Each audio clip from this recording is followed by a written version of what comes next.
कैसे मेजर करते हैं इन टर्म्स ऑफ मनी, मैं वो बता रहा हूं। तो जो जब हम कंज्यूम करते हैं कोई भी चीज, तो कोई भी चीज कंज्यूम करने के लिए दो चीजें हमें होती है, एक होता है बेनिफिट, एक होता है लॉस। बेनिफिट क्या होता है? हमें यूटिलिटी मिलती है।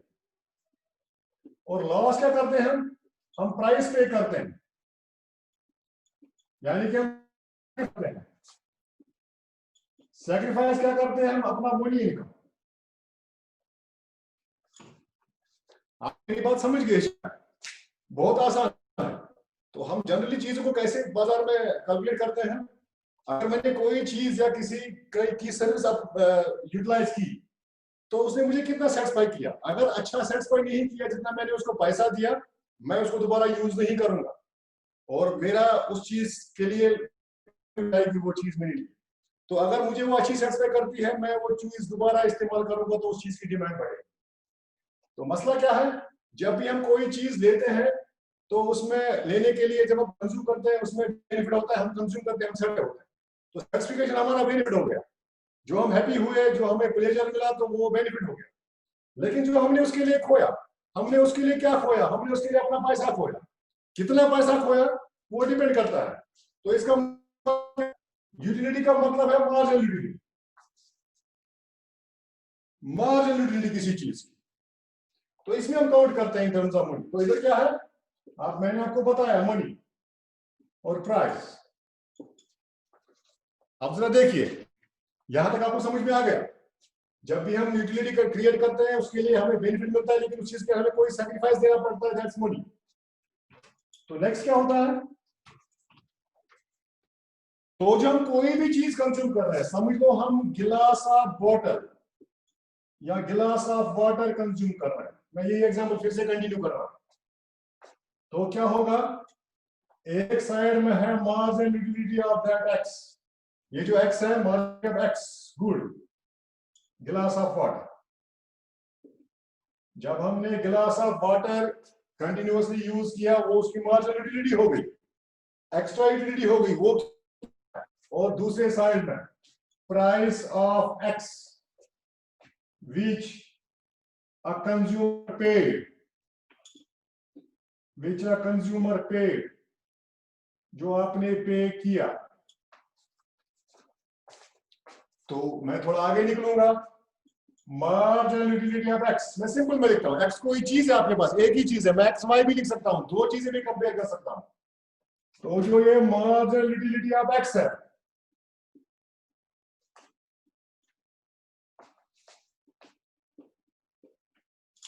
should be equivalent to that price of x. Marginal utility of x should be equal. अब मैं इक्वल लिख रहा हूं, ये आप याद रखना, यहां मैं इक्वल नहीं लिख रहा था ऊपर, अब मैं इक्वल लिख रहा हूं, should be equal to price of x. जो marginal utility of x है, तो ये प्राइस ऑफ x के बराबर होनी चाहिए। प्राइस ऑफ x क्या, या कम से कम ये होना चाहिए। इस पॉइंट को हम कंज्यूमर्स इक्विलिब्रियम बोलते हैं। कंज्यूमर्स इक्विलिब्रियम, तो आप थोड़ा ये टर्म समझ लीजिए, कंज्यूमर्स इक्विलिब्रियम। जितनी आपको यूटिलिटी, आपने एक गिलास पिया आपको 10 मिला, आपने 2 पिया आपको 9 मिला, तो मार्जिनलिटी क्या है? मार्जिनलिटी टोटल बन जाएगी, इसका टोटलिटी बन जाएगी 10 और 9 की, मार्जिनल बन जाएगी 10 और 9। जो ये 9 यूटिलिटी आपको मिल रही है, तो मार्जिनल यूटिलिटी 9 है, 9 शुड बी इक्वल टू 9, यानी कि marginal utility of x should be equal to price of x। तो क्या मतलब है कंज्यूमर इक्विलिब्रियम क्यों है यहां पे? क्योंकि आपने जितना सैक्रिफाइस किया, आपने जितना प्राइस पे किया, प्राइस पे उतनी ही आपको मार्जिनल यूटिलिटी भी मिली। तो इस कंडीशन को हम कंज्यूमर्स इक्विलिब्रियम बोलते हैं। कंज्यूमर्स, आपको कंज्यूमर पता ही है, ये मुझे डिफाइन नहीं करना इक्विलिब्रियम क्या होता है। ये जो इक्विलिब्रियम वर्ड है, ये कॉइन किया गया है वर्ड से एक्विलिब्रियम, AEQURBRIUM। ये हमारा टॉपिक नहीं है, लेकिन मैं आपको डिफाइन करता हूं। तो कंज्यूमर्स इक्विलिब्रियम का मतलब क्या है? ये वर्ड जो कॉइन्ड है, ये ग्रीक वर्ड था एक्विलिब्रियम, अगर आप डिक्शनरी देखेंगे, ऑक्सफोर्ड डिक्शनरी, उसमें इक्विलिब्रियम वर्ड ढूंढेंगे तो इसका मतलब है equal balance. Equal balance, equal बराबर, बैलेंस आपको पता है तराजू होती है। जब तराजू ऐसे बराबर दोनों साइड से बैठेगी, हमारे पास कांटा होता है तराजू का, लिखी होगी बैलेंस। तो अगर दोनों साइड में बराबर है, इक्वल बैलेंस। यहां पे भी दोनों साइड में बराबर है तो इक्वल बैलेंस है। न तो कंज्यूमर को लॉस हो रहा है, न तो ज्यादा फायदा मिल रहा है, न तो सरप्लस है न तो लॉस। जितना वो सेक्रीफाई कर रहा है, जितना कुर्बानी दे रहा है, उतना ही उसको फायदा भी मिल रहा है। तो दैट इज कॉल्ड इक्विलिब्रियम। तो इक्विलिब्रियम क्या होता है? अगर हम इकोनॉमिक्स की बात करें, इक्विलिब्रियम का मतलब क्या? मैंने आपको बोला इक्विलिब्रियम, एक्विलिब्रियम, इक्वल बैलेंस। तो इकोनॉमिक्स में इसका मतलब है स्टेट ऑफ रेस्ट। इस इक्विलिब्रियम को हम बोलते हैं state of rest. State of rest यानी कि जहां पे कंज्यूमर स्टे करे, बैठे, रेस्ट करे। क्यों रेस्ट करता है वहां? क्योंकि वो वहां से निकलना नहीं चाहता है, वहां से वो एक ही साइड निकल सकता है। या तो उसको मार्जिनल यूटिलिटी ऑफ एक्स होनी चाहिए greater than price of x, तब वो यहां जाएगा। यहां पे उसको सरप्लस मिलेगा क्योंकि यूटिलिटी मिल रही है प्राइस से। यहां पे उसकी सरप्लस है, मजा आ रहा है बहुत ज्यादा, क्योंकि मजा ज्यादा है, प्राइस उसे सैक्रिफाई किया। लेकिन अल्टीमेटली अगर उसको मजा कम हो रहा है, क्योंकि मार्जिनल यूटिलिटी कम होती है, ये आपको पता है, तो यहां तक वो जाएगा। जब मार्जिनल यूटिलिटी प्राइस के बराबर हो जाएगी, यहां पे वो रेस्ट करेगा, इसके आगे नहीं जाएगा। इसके आगे क्या जगह है? इसके आगे एक और जगह है, marginal utility of x is less than price of x. आपको मजा कम मिल रहा है, जितना आप खर्च कर रहे हैं, सेटिस्फिकेशन कम हो रही है, जितना आप सैक्रिफाइस दे रहे हैं, तो यहां नहीं जाएगा वो। नॉर्मल है। अगर साइकोलॉजिकली मैं भी सोचूं मुझे जितना मजा आएगा उतना अगर मैं खर्च करूं तो ठीक है। मुझे ज्यादा मजा आ रहा है, मैं खर्च उतना ही कर रहा हूं तो बहुत अच्छा है, मुझे ज्यादा मिल रहा है। और मैं खर्च ज्यादा कर रहा हूं मगर मजा कम आ रहा है, यहाँ कस्टमर नहीं जाना चाहेगा, यहाँ कोई भी आदमी नहीं, क्योंकि लॉस में चल रहा है, उसका बेनिफिट नेगेटिव में है। तो उस चीज को हम जब दोनों इक्वल होते हैं, जो मार्जिनलिटी आपको मिल रही है, जो आप एक्स्ट्रा यूनिट खा रहे हैं, उसका मार्जिनलिटी बराबर है प्राइस ऑफ एक्स, तो उसका मतलब यही है कि आप इक्विलिब्रियम पे हैं। आप एक पोजीशन पे हैं जहां आप रेस्ट करना चाहेंगे, उस पोजीशन से आप नीचे नहीं जाना चाहेंगे। नीचे जाएंगे तो आपका मार्जिनलिटी ऑफ एक्स कम हो जाएगा प्राइस से, और अगर ऊपर जाएंगे तो ठीक है क्योंकि आपको ज्यादा मिल रहा है। पोजीशन आपकी रेस्ट की पोजीशन है, यहां से आप फिर नहीं हिलेंगे। अगर आप यहां तक आ गए, यहां तक ठीक है, यहां से आप नीचे नहीं जाना चाहेंगे। इस पॉइंट को हम कंज्यूमर इक्विलिब्रियम बोलते हैं, state of rest in economics, और we can say where consumer gets higher certification, after that level he will be in dissatisfaction, क्योंकि उसको यूटिलिटी डिक्रीज हो रही है। तो मैं थोड़ा आगे जा रहा हूं। नेक्स्ट पॉइंट इज, सो अब जरा देखिए, marginal utility of x greater than or equal price of x। अगर मार्जिनल यूटिलिटी किसी चीज की, जो आपने एक्स्ट्रा कोई चीज दी, उसकी यूटिलिटी आपको जो आपने पैसा खर्च किया उससे ज्यादा है, यूटिलिटी ज्यादा है या बराबर है, तो आदमी चीज परचेज करेगा, विल परचेज और बाय। कंज्यूमर विल परचेज और बाय करेगा, भी करोगे, मैं भी करूंगा। तो next, marginal utility of x is equal to price of x। मैंने बोला इक्वल है, जब इक्वल है तो इक्विलिब्रियम है। यहां पे था सरप्लस, कंज्यूमर को सरप्लस यूटिलिटी मिल रही थी, surplus utility, surplus marginal utility. यहां पे इक्वल है तो इक्विलिब्रियम। थोड़ा आगे चलता हूं, marginal utility of x is less than price of x, तो consumer will not purchase, नहीं परचेज होगा। तो ये तीन कंडीशंस आ गई इसकी, कब यूटिलिटी, कब कंज्यूम करेगा कंज्यूमर, कब नहीं करेगा। तो एटलीस्ट जितना कंज्यूमर सैक्रिफाई करेगा पैसे के टर्म्स में, मनी के टर्म्स में, उतना तो कम से कम सर्टिफिकेशन मिलना चाहिए। सर्टिफिकेशन कम मिल रहा है, then he will not purchase। तो मैं आपको एक एग्जांपल दे रहा हूं।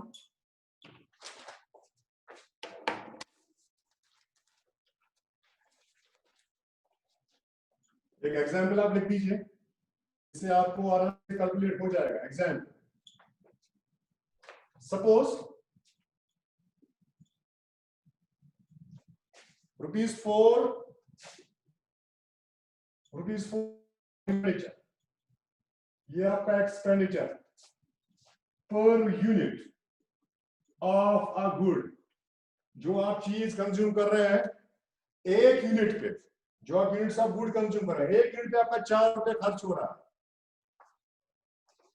सो price of x is equal to 4 per unit of good. ये आप लिख दीजिए, काम कीजिए। मैं आपको दिखा रहा हूं हम कैलकुलेट कैसे करते हैं मार्जिनल यूटिलिटी या यूटिलिटी। तो सपोज मैंने बोला इन टर्म्स ऑफ मनी हम करते हैं, वो भी मैंने आपको बताया कैसे करते हैं इन टर्म्स ऑफ मनी। मनी हम सैक्रिफाइस मानते हैं और हम उसको जो हमें यूटिलिटी मिलती है उसको हम बोलते हैं गेन, या जो हमें फायदा हुआ या जो हमें सर्टिफिकेशन मिली, या उसको हम मार्जिनल यूटिलिटी भी बोलते हैं। तो कैसे करते हैं वो मैं आपको दिखा रहा हूं।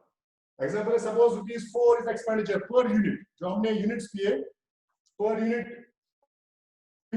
ऑफ गुड ऑफ ए गिलास ऑफ वाटर लिख दीजिए, कोई मसला नहीं, मैं वही एग्जांपल आगे दे रहा हूं, glass of water.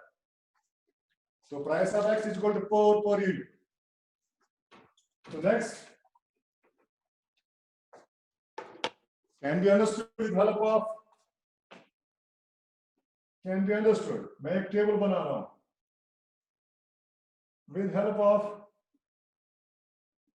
a table, बोल सकते हैं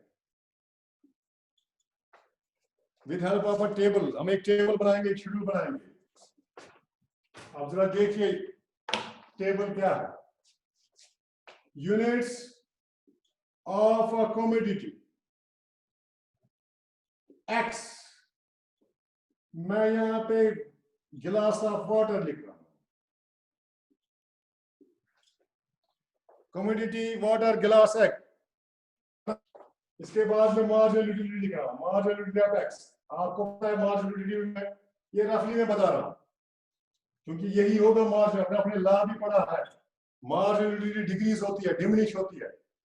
तो ये हमेशा आपने देखा जितने भी हमने आज तक टेबल बनाए, लॉ ऑफ मार्जिनल यूटिलिटी जो है इसका डिमिनिशिंग रेट में ये चलता है, इसीलिए law of diminishing marginal utility एक लॉ भी है। इसके बाद जो नेक्स्ट है marginal utility in terms of, in terms of money, rupees.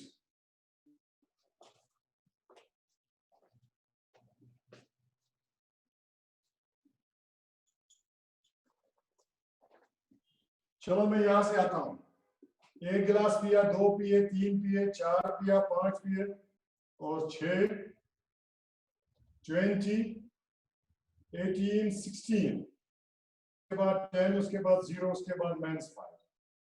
अभी आप खुद भी लिख सकते हैं, कभी भी यूटिलिटी डिक्रीज होती है और उसके बाद 0 भी होती है जहां पे ये हाईएस्ट होती है। अगर मैं ये marginal utility in terms of money निकाल, क्योंकि मैंने बताया पहला फर्स्ट केस लेते हैं, फर्स्ट केस, पहला case marginal utility of x, आपको पता है कितना है मार्जिनल यूटिलिटी, दैट्स 20, और price of x is equal to 4, is it?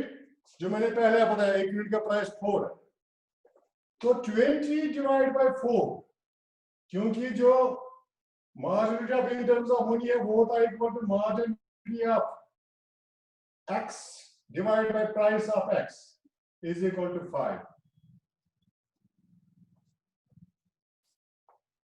तो प्राइस है एक यूनिट का 4, एक यूनिट का 4 प्राइस, मगर हमें यूटिलिटी कितने की मिली? 5 यूनिट्स की। तो marginal utility of x in terms of money is equal to 5, while price of x is equal to 4. So marginal utility 5 is greater than 4. Marginal utility of x is greater than price of x. तो surplus, हमें surplus मिल रही है, आप ये समझ रहे हैं? तो marginal utility of x is price of x है नहीं इक्वल, यहाँ पे ये ज्यादा है, मार्जिनल यूनिट ऑफ एक्स ज्यादा है प्राइस ऑफ एक्स, क्योंकि पर यूनिट हमारा था 4, तो प्राइस मार्जिनलिटी 5 आ रही है, तो वो 4 ही आ रहा है प्राइस, तो इसका मतलब है मार्जिनलिटी ज्यादा है किससे, प्राइस ऑफ एक्स से। नेक्स्ट पे जाते हैं, 4 price of x, marginality of x divided by price of x is equal to 4.5। Second case की बात कर रहा हूं मैं, second case marginality of x यानी कि 4.5 is greater than price of x that is 4। so हमें क्या मिल रहा है, हमें कंज्यूमर को surplus, consumer will buy and enjoy it with pleasure, क्योंकि उसको सर्टिफिकेशन ज्यादा मिल रही है। Next, 16 divided by 4 mux divided by price of x is equal to 4। अब देखिए हम तीसरी कंडीशन पे आ गए, अब थर्ड कंडीशन है, तीसरे यूनिट पे आ गए। अब पहले हमने एक खाया, उसके बाद दूसरा खाया, इसके बाद हमने तीसरा खाया, एक और यूनिट कंज्यूम किया, तो क्या हुआ, marginal utility of x is 4 is equal to price of x is equal to 4। तो न तो गेन है, गेन हमारी यूटिलिटी है, न तो लॉस है, इक्वल है दोनों, बैलेंस है। जो हमारा वो क्या बोलते हैं उसको, बैलेंस है, वो इक्वल लेवल पे है, न तो इस साइड में ज्यादा है, न तो राइट में ज्यादा है, न तो लेफ्ट साइड में ज्यादा है। तो क्या हो गया, कंज्यूमर्स इक्विलिब्रियम।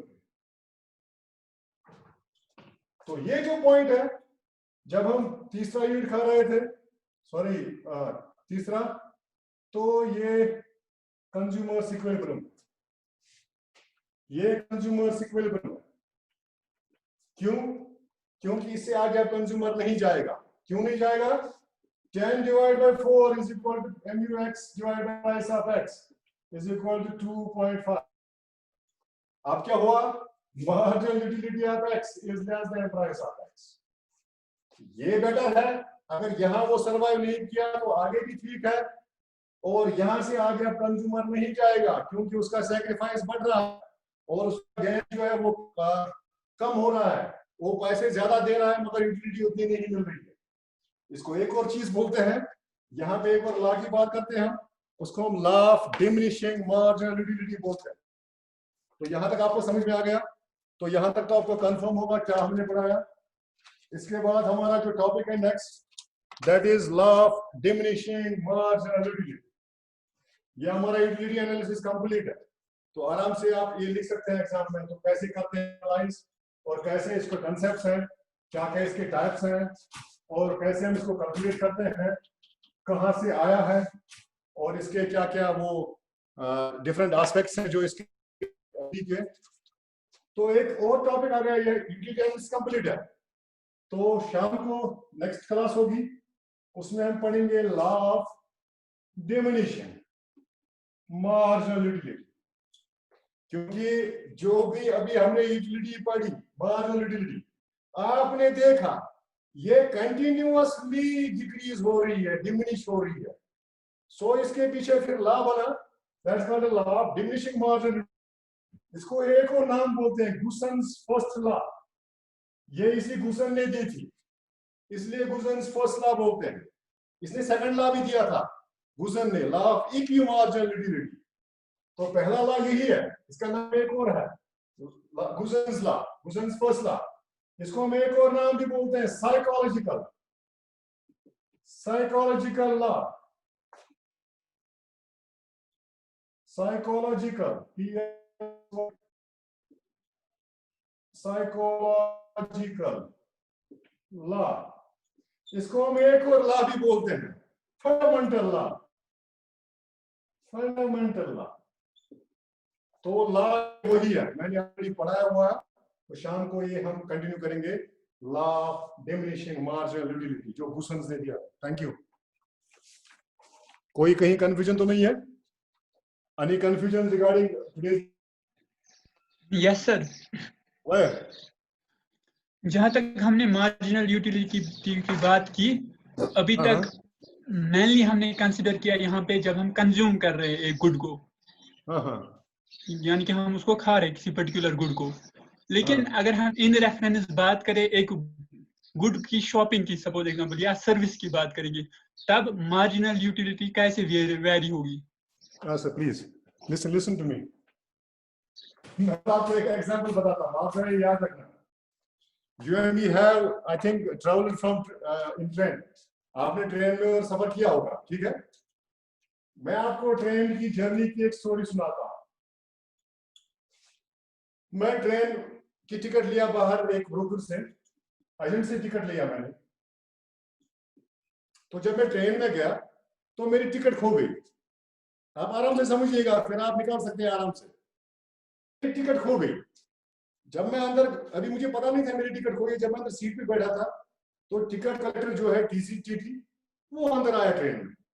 उसने कहा आप अपनी टिकट दिखा दीजिए। मैंने जब जेब में हाथ डाला तो टिकट नहीं थी।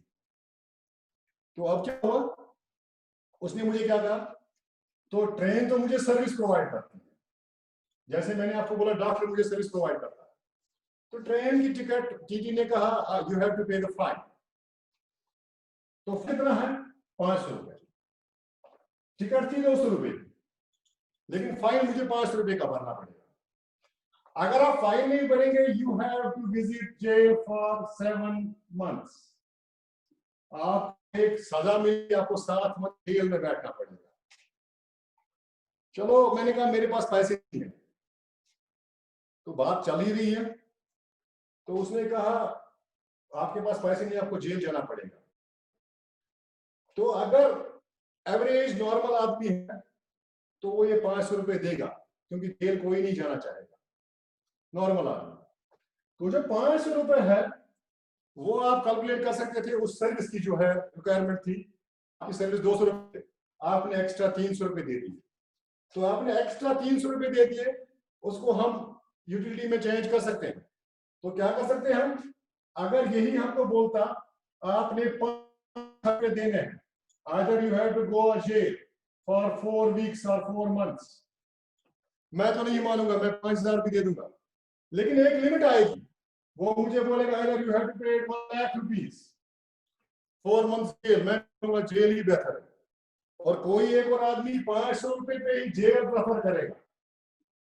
मैंने आपको पहले बोला जो मार्जिनल सर्विस की है वो हम पर्सन टू पर्सन भी, मतलब पर्सन टू पर्सन वेरी होता है। जो हम यूटिलिटी डिफरेंट पर्सन की परसेप्शन पे है, डिफरेंट पर्सन की साइकोलॉजी पे है। तो अब हम किसी सर्विस की यूटिलिटी निकालते हैं। आप आराम से सुनिए, कोई सर्विस है जैसे डॉक्टर है, मार्जिनल यूटिलिटी जो मैं देता हूं, marginal utility of service provided by teacher. मैं फिलहाल टीचर की ही बात कर रहा हूं। टीचर ने आपको एक लेक्चर पढ़ाई 40 मिनट्स, आपने पे करने हैं उसके 100 रुपीज फॉर 40 मिनट्स। आपको मजा आया 120 यूटिलिटीज, पैसे जो आपने पे किया उसे डबल समझ लो आपको यूटिलिटी मिली। तो अभी आप फायदे में आराम से, इनका मनी भी आपने निकाल दिया। अगर वही लेक्चर में अभी कंटिन्यू करूं, अगर आपको बोलूं ये डिमिनिशिंग में अभी खत्म कर रहा हूं, तो बहुत सारे आप में से होंगे जो बोलेंगे आप तो बोर हो गए, सर के ऊपर से जा रहा है। तो नेक्स्ट लेक्चर में अगर मैं कंटिन्यू करूं वही, तो आपकी यूटिलिटी 50 हो जाएगी, आप पे वही पैसा करोगे 150 रुपए।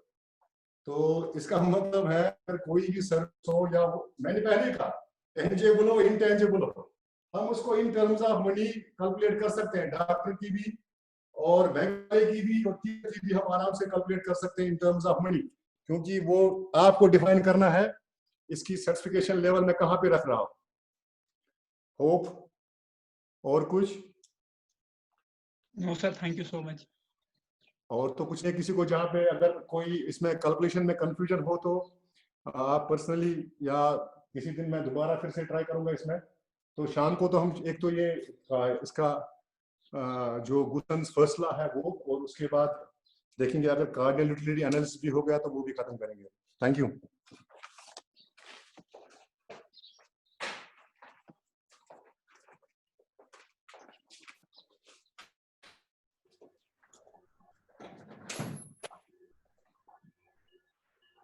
ओके स्टूडेंट, शाम को एक और क्लास होगी।